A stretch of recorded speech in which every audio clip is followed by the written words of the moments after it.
हमारे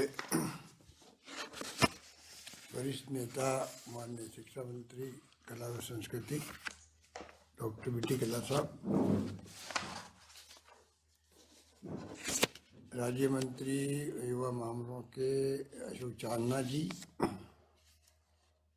कुमार प्रशांत जी, नरेश कुमार ठकराल जी, मनीष कुमार शर्मा जी, भुवनेश जैन साहब,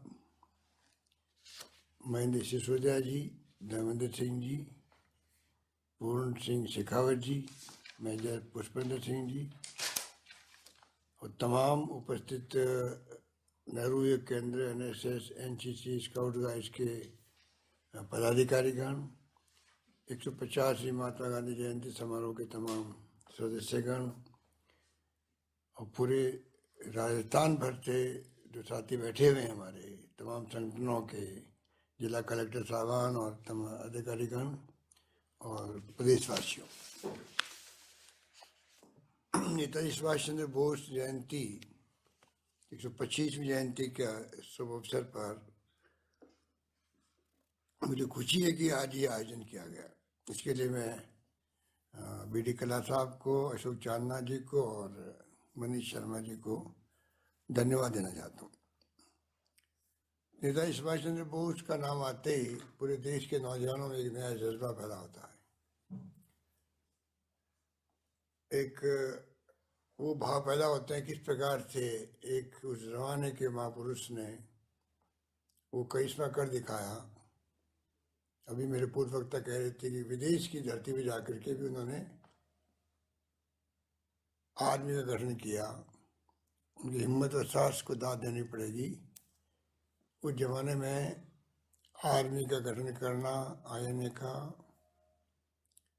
भर्ती करना हमारे मुल्क के लोगों का, और मुझे खुशी है कि उसके अंदर राजस्थान के भी सपूत सीकर के दातारामगढ़ के पास घाटवा गांव के नाथूराम गुर्जर, गुलाब सिंह शेखावत, शवाई सिंह झुंझुनू के बुडाना गांव के शड्डूराम कृष्णिया जैसे फ्रीडम फाइटर्स ने आज़ाद हिंद फौज में शामिल होकर के राजस्थान का गौरव बढ़ाया।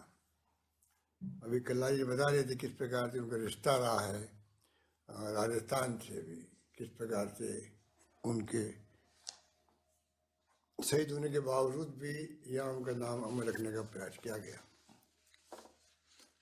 बाकी बातें तो मेरे पूर्व वक्ताओं ने, कुमार प्रसाद जी ने सब बातें कही है और मैं समझता हूँ कि उनका व्यक्तित्व तो विराट था।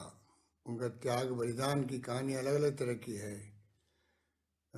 किस प्रकार उन्होंने ज्वाइन नहीं किया ICS सर्विसेज को, सिर्फ इसलिए कि मुझे देश की आज़ादी के जंग में हिस्सा लेना है। गांधी जी से प्रभावित होकर वो आज़ादी जंग में कूद पड़े थे और जिस प्रकार से उन्होंने जिंदगी बिताई और जिस प्रकार से जेलों में बंद रहे, एक लंबा इतिहास बना दिया उन्होंने। और ये बात हम लोग बचपन से सुनते आ रहे हैं कि गांधी जी, नेहरू जी, सुभाष चंद्र बोस में मतभेद थे। और अगर आप उनके इतिहास पढ़ें तो आपको, और नई पीढ़ी को प्रेरणा लेने की बात है, प्रेरणा लें कि हम लोग किस प्रकार उस वक्त के महान नेताओं में मतभेद होते थे पर मन में भेद नहीं होते थे। चाहे वो पंडित नेहरू थे, सरदार वल्लभ भाई पटेल भी क्यों नहीं हो।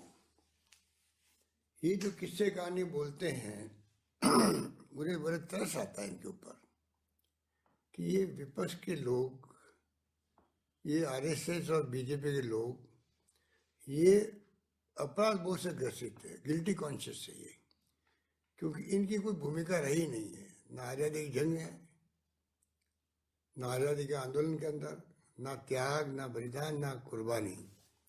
एक व्यक्ति जेल नहीं गया इनका, एक व्यक्ति जेल नहीं गया। बल्कि आज़ादी के वक्त में जब ये लड़ाई चल रही थी, संघर्ष चल रहा था अंग्रेजों के खिलाफ में, तब कई बार तो वीर सावरकर के बारे में कहते हैं उन्होंने तो अंग्रेजों के लिए भर्ती प्रारंभ की यहाँ पर सैनिकों की। तो आज इतने अपराध बोध से ग्रसित है कि इनके पास और कोई बात है ही नहीं। कभी गांधी को इन्होंने स्वीकार नहीं किया था। आज भी देखिए आप, इनके लोग गॉडसे को पूजा करने लग गए, मूर्ति लगाने लग गए। इनको क्या अधिकार है इस देश के नौजवानों को गुमराह करने का? ये पूरे देश को गुमराह करते रहते हैं। इतिहास तो ये जानते हो कि तोड़ना मरोड़ना जानते हैं। अमर जवान ज्योति हटा दी, आप समझ सकते हो। एक एक ये फैसले इसलिए है कि पिछली उपलब्धियों को समाप्त कैसे करें। 76 साल में कुछ नहीं हुआ। ये जो कुछ देश बना है वो आज विज्ञान तकनीकी ये सब 7 साल में बना है। जिस रूप में इनके रवैये हैं वो देश हित में नहीं है। आज देश को जरूरत है शांति, भाईचारा, प्यार, मोहब्बत, सद्भावना का माहौल आपस के अंदर, चाहे वो हिंदू हो, मुस्लिम हो, सिख हो, ईसाई हो, फारसी, जैन हो। उस भावना से हम लोग इस देश को मजबूत बना सकते हैं, एक व अखंड रख सकते हैं। और इस भावना से हम इस मुल्क को विकास और विकसित राष्ट्र बना सकते हैं। जहाँ शांति है वहाँ विकास होता है और वही मुल्क आगे बढ़ता है। वही गांव हो चाहे वो परिवार भी क्यों नहीं हो, जहाँ अशांति होती वो झगड़े में पीछे जाते हैं। और नई पीढ़ी को गुमराह करने का क्या अधिकार इनको? अगर आप देखें कि जब पंडित नेहरू जेल में थे, उनकी पत्नी कमला नेहरू खुद फ्रीडम फाइटर्स थी, वो बीमार हो गए, टीबी हो गई उनको, तो सुभाष चंद्र बोस लेके उनको जर्मनी गए, उनका इलाज करवाया, उनके साथ रुके जब तक कि पंडित नेहरू जेल से छूट के नहीं आ गए वहां पर। कितने किस्से कहानी उनके यहाँ है। पंडित नेहरू उनके घर रुकते थे। जब फॉरवर्ड ब्लॉक बना दी उन्होंने, अलग से पार्टी बना दी अपनी, तभी उनके घर रुकते थे। राष्ट्रपिता की उपाधि भी सुभाष चंद्र बोस ने दे दी। अभी कुमार प्रसाद जी कह रहे थे कि जय हिंद के नारा, जय हिंद बोलते ही एक मन में देश के लिए गर्व की अनुभूति होती है। और पंडित नेहरू ने उनको याद करने के लिए तो नारा लगाया था जय हिंद का। इंदिरा गांधी को हमने जय हिंद बोलते हुए देखा। हर कांग्रेस नेता जय हिंद बोलता है। ये आरएसएस में क्या बोलते हैं?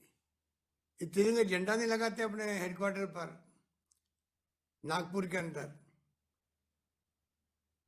आप कल्पना करो, तिरंगे झंडे को ये स्वीकार नहीं करते थे, अब जाके स्वीकार करने लगे हैं ये।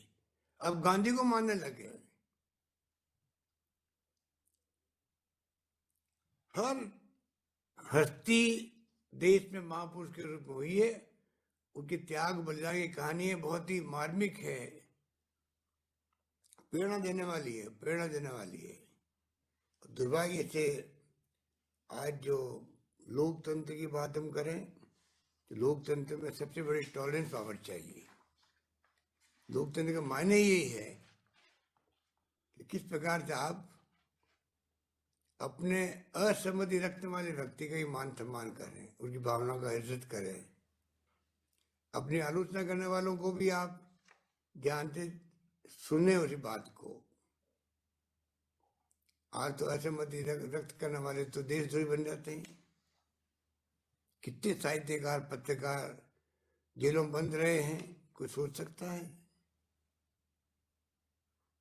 खाली मूर्ति लगा दो आप सुभाष चंद्र बोस की, उससे काम नहीं चलता है। ये तो आपका दिखावा है। विचारधारा की बात करो आप तो। सुभाष चंद्र बोस की विचारधारा क्या थी? वही थी जो है कांग्रेस की। चाहे वो संविधान में लोकतंत्र की बात की गई या क्षमानवाद की बात की जाती है, धर्मनिरपेक्षता की बात की जाती है, हिंदू मुस्लिम की बात की जाती थी, तो सुभाष चंद्र बोस के पक्षधर थे। रास्ते अलग हो सकते हैं, गरम दल और नरम दल तो कांग्रेस के अंदर ही हुआ करते थे। परंतु आज किस प्रकार ये मुल्क में लंबी लड़ाई लड़कर के मुल्क को आजाद करवाया महात्मा गांधी के नेतृत्व में। गोपाल कृष्ण गोखले हो, चाहे लोकमान्य तिलक हो, फिरोज साहब मेहता हो, बड़े बड़े हस्तियां थी उस जमाने के अंदर, लंबे फहरिस्त थे उनकी। पंडित जवाहरलाल नेहरू थे, मौलाना अबुल कलाम आजाद थे, सरदार वल्लभ भाई पटेल थे, डॉक्टर अंबेडकर ने संविधान बनाया। तो अंबेडकर साहब कौन से कांग्रेस में थे वो? आप कल्पना कीजिए उस वक्त में, फिर भी उनको लॉ मिनिस्टर बनाया गया। श्याम प्रसाद मुखर्जी जनसंघ के संस्थापक थे, वो मंत्री बने नेहरू कैबिनेट के अंदर, ऐसे ही बन गए। क्या जमाना था जहाँ मतभेद होना अलग बात है, परंतु मनोभेद नहीं हो, देश हित के लिए हम सब एक हैं, वो भावना हुआ करती थी। और आज क्या हो रहा है? आज क्या हो रहा है? आज चारों ओर तनाव का, हिंसा का माहौल है देश के अंदर। लोकतंत्र खतरे में, ऐसा माहौल महसूस होता है। इतने आर्टिकल आते हैं, आप देखें तो लिखने वाले साहित्यकार, लेखक भी थक गए, धीरे धीरे थकते जा रहे हैं। बहुत ही चिंताजनक बात है ये। इस देश का लेखक हो, साहित्यकार हो, पत्रकार हो, जिसकी लेखनी में ताकत है, वो मुल्क की दिशा तय करते हैं, वो थकते जा रहे हैं आजकल। कितना लिखें इनके खिलाफ? इसलिए आज जब 125वीं वर्ष जयंती मना रहे हैं सुभाष चंद्र बोस की, तो मैं तो एक कहने को तो बहुत कुछ बातें कोई भी कह सकता है, कोई कम पड़ेगी, पर मैं समझता हूँ कि मैं तो वहाँ मणिपुर में भी गया, उनके जो स्मारक बना हुआ है बॉर्डर पर मैं कहना चाहूँगा इस मौके पर कि ये ऐसे मौके आते हैं जब हम लोग चिंतन करें, मनन करें, सच्चाई क्या है, इतिहास पढ़ें और नई पीढ़ी को गुमराह होने से बचाएं। इसलिए मैंने कहा ये खुद अपराध बोध से ग्रसित है, इसलिए ये सच्चाई के सामने आने देना नहीं चाहते। उसके बजाय गुमराह करो, आप ध्यान डाइवर्ट कर दो, साथ मतभेद थे, अरे क्या उस जमाने में क्या बातें होती थी, कैसा भावना होती थी, सबके उद्देश्य एक होते थे, कैसे हम आज़ाद करवाएं मुल्क को, रास्ते अलग अलग हो सकते हैं, वो भावना होती थी। इसलिए मैं कहना चाहूँगा नई पीढ़ी के हमारे नौजवानों को कि कल आने वाला कल आपका है, देश के कर्णधार आप हैं। आपको सच्चाई में, सत्य में, अहिंसा में, और जो भावना है प्रेम की, मोहब्बत की, भाईचारे की, जिससे समाज मजबूत बनता है, एकजुट रहता है, उसको अपना करके आपको आगे बढ़ना पड़ेगा। ये धर्म और जाति के नाम पे जो राजनीति चल रही है, देश का दुर्भाग्य है कि आज 70 साल के बाद में भी, 75 साल के बाद में भी आज भी धर्म और जाति के नाम पर राजनीति करके लोग सत्ता में आते हैं। अरे लड़ाई करो विचारधारा की, उसमें किसी को कोई एतराज नहीं हो सकता है। विचारधारा तो आरएसएस बीजेपी की भी हो सकती है अपनी, हमें एतराज नहीं उसके अंदर। आप अपनी बात कहो, हम अपनी बात कहें, जनता फैसला करे। तो अगर आप लोगों को भड़काओगे धर्म के नाम पर, जाति के नाम पर, लोग गुमराह होंगे, क्योंकि धर्म और जाति ऐसी चीज है कि गुमराह होने में वक्त नहीं लगता है। ये देश अनेकता में एकता वाला मुल्क है, इसमें तो मैं समझता हूँ कि नेताजी सुभाष चंद्र बोस की 125वीं जयंती पर हम सबको संकल्प लेना चाहिए कि हम आने वाले वक्त के अंदर किस प्रकार से उनका जो रास्ता था, जो उन्होंने तय किया था, वो उस वक्त की बात थी जब देश को गुलामी की जंजीरों से मुक्त करवाना था। उन्होंने आर्मी बनाई, गांधी ने अहिंसा की बात करी, देश को जोड़ने के लिए अलग अलग रास्ते थे, उद्देश्य एक था, मान सम्मान के हिसाब से आपस में प्रेम भाव रखते थे उस जमाने के लोग। इसलिए मैं इतना ही कहकर अपनी बात समाप्त करता हूँ कि जो आज जिस रास्ते पर माहौल बना है देश के अंदर, नई पीढ़ी को समझना पड़ेगा, सोचना पड़ेगा, अध्ययन करें वो लोग, इतिहास की पुस्तकों को पढ़े, सच्चाई को सामने रखे, और अपने जीवन को कामयाब करे, मानव संसाधन ऐसा बने देश के अंदर जो देश के काम आए, हमारे महान संस्कृति संस्कार परंपरा महान है देश की, उसको अपनाएं, बजाय इसके कि हम लोग जातिवाद और धर्म के नाम पे ही एक दूसरे के खिलाफ में माहौल बनाते जाएंगे, तो ये देश के हित में नहीं है। मुझे खुशी है कि मनीष शर्मा जी ने कोऑर्डिनेट करके इस प्रोग्राम को आयोजित किया, उनको मैं धन्यवाद देता हूँ। और सवा साथी जो हमारे बैठे हुए हैं उन सबको मेरा बहुत बहुत धन्यवाद। लास्ट में मैं कहना चाहूँगा, कोरोना जो है ये अभी गया नहीं है। ओमिक्रॉन दूसरी वेव में जो हालात थे डेल्टा के, वैसा नहीं है, इसलिए हम लोग लापरवाह हो रहे हैं, मास्क नहीं लगा रहे हैं, डिस्टेंसिंग मेंटेन नहीं कर रहे हैं, तेज गति से फैल रहा है ओमिक्रॉन भी। पर जो पोस्ट कोविड प्रॉब्लम होती है वो दूसरी लहर में बहुत भयंकर हुई थी। किसी को हार्ट, किसी को लंग्स, किसी को अस्थमा, किसी को किडनी, किसी को पैरालिटिक अटैक। तो ये बहुत खतरनाक महामारी है ये। और अभी भी मैं कहना चाहूँगा कि जो ओमिक्रॉन है, इसके पोस्ट कोविड क्या असर पड़ेगी वो तो आने वाला वक्त बताएगा।